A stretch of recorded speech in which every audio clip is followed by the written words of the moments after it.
Hiya people! Welcome to Adaptation, the ultimate vlog for film adaptations and the original material they're based on. I'm Jennifer Dick, and in our last vlog a couple of weeks ago, we presented you with our host choice for Best Animated Adaptations. Now it's time to start listing the worst, and I can warn you viewers right now that our vlog this week might just make us some enemies. You see, several of the adaptations that made it onto our list were mentioned not because they're bad movies. Rather, they made the list simply because they veered significantly far from the source material on which they're based. They made us question whether they could actually be counted as adaptations. I'll start us off simple with the ones that are genuine clunkers all around. And the very first clunker on our list is Legends of Oz: Dorothy's Return. This one is sickeningly sweet, trying to appeal to a younger audience by bringing in music, but ultimately just completely falling short. It fails both as an adaptation and as a decent movie. Then there's the second Happily Never After film, another bite at the apple. Now the original Happily Never After has its own issues, but overall it's not bad. I mean, it does have Patrick Warburton lending his voice as the by-the-book Prince Humperdinck. He likes pumpkin. But the straight-to-video sequel for this film had absolutely nothing going for it. The storyline is weak, the animation is painfully bad, and as for the Snow White character, let's just say we can understand why someone might want to poison her. But in mentioning films that have gone straight to video, our next choice is more of a blanket selection that includes nearly all of Disney's animated sequels. As a general rule in Disney sequels,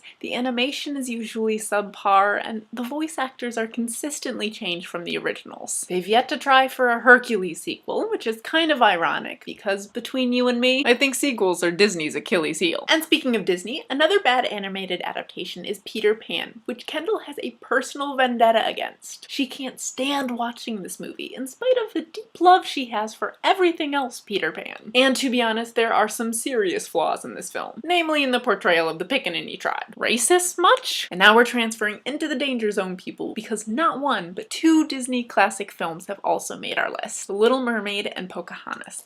I half expected someone to throw a tomato at me, but hear me out. As movies, these two films are great, but it cannot be denied that major liberties were taken with the original stories to make these films more Disney-fied. For example, historically, Pocahontas was practically a child when she met John Smith, and there was certainly no indication of any romance between them. And then in the original Little Mermaid tale, the Little Mermaid has to choose between murdering the man she loves or dying herself. Yeah, that definitely wouldn't make a Disney-like ending, would it? Now, still keeping Disney, but much more recently, the next film mentioned was Frozen. Again, as I said at the beginning of this vlog, I am not saying that Frozen is a bad movie. I have nieces. I would not dare suggest such a thing. But though the film was originally inspired by The Snow Queen by Hans Christian Andersen, this film is simply not an adaptation of that story. The original material is virtually invisible, and it's a stretch even to call it a loose adaptation. To quote the movie, they just really let it go. You just had to do it, didn't you? I'm sorry.